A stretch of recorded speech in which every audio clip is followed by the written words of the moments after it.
चाणक्य नीति अध्याय 2। भोजन के योग्य पदार्थ और भोजन करने की क्षमता, पर्याप्त धनराशि तथा दान देने की भावना, ऐसे संयोगों का होना सामान्य तप का फल नहीं है। उस व्यक्ति ने धरती पर ही स्वर्ग को पा लिया जिसका पुत्र आज्ञाकारी है, जिसकी पत्नी उसकी इच्छा के अनुरूप व्यवहार करती है, जिसे अपने धन पर संतोष है। पुत्र वही है जो पिता का कहना मानता हो, पिता वही है जो पुत्र का पालन पोषण करे, मित्र वही है जिस पर आप विश्वास कर सकते हो, और पत्नी वही है जिससे सुख प्राप्त हो। ऐसे लोगों से बचें जो आपके मुंह पर तो मीठी मीठी बातें करते हैं, लेकिन आपके पीठ पीछे आपको बर्बाद करने की योजना बनाते हैं। ऐसा करने वाले तो उस विष के घड़े के समान हैं, जिसकी ऊपरी सतह दूध से भरी है। एक बुरे मित्र पर तो कभी विश्वास न करें, एक अच्छे मित्र पर भी विश्वास न करें, क्योंकि यदि ऐसे लोग आपसे रुष्ट होते हैं तो आपके सभी राजों से पर्दा खोल देंगे। मन में सोचे हुए कार्यों को किसी के सामने प्रकट न करें, बल्कि मनन पूर्वक उसकी सुरक्षा करते हुए उसे कार्य में परिणत कर दे।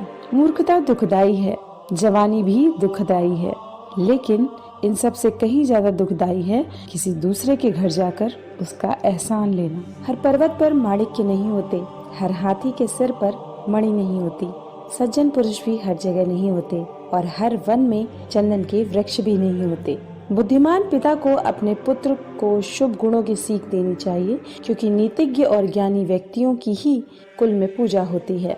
जो माता व पिता अपने बच्चों को शिक्षा नहीं देते, वो तो बच्चों के शत्रु के समान है, क्योंकि वे विद्या विहीन बालक विद्वानों की सभा में वैसे ही तिरस्कृत किए जाते हैं जैसे हंसों की सभा में बगुले। लाड प्यार से बच्चों में गलत आदतें ढलती हैं, उन्हें कड़ी शिक्षा देने से अच्छी आदतें सीखते हैं। इसलिए बच्चों को जरूरत पड़ने पर दंडित करें, ज्यादा लाड ना करें।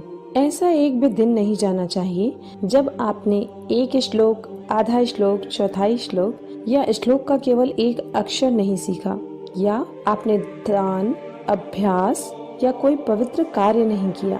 पत्नी का वियोग होना, अपने ही लोगों से बेइज्जत होना, बचा हुआ ऋण, दुष्ट राजा की सेवा करना, गरीबी एवं दरिद्रों की सभा, ये 6 बातें शरीर को बिना अग्नि के ही जला देती हैं। नदी के किनारे वाले वृक्ष, दूसरे व्यक्तियों के घर में जाने अथवा रहने वाली स्त्री एवं बिना मंत्रियों का राजा, ये सब निश्चय ही शीघ्र नष्ट हो जाते हैं।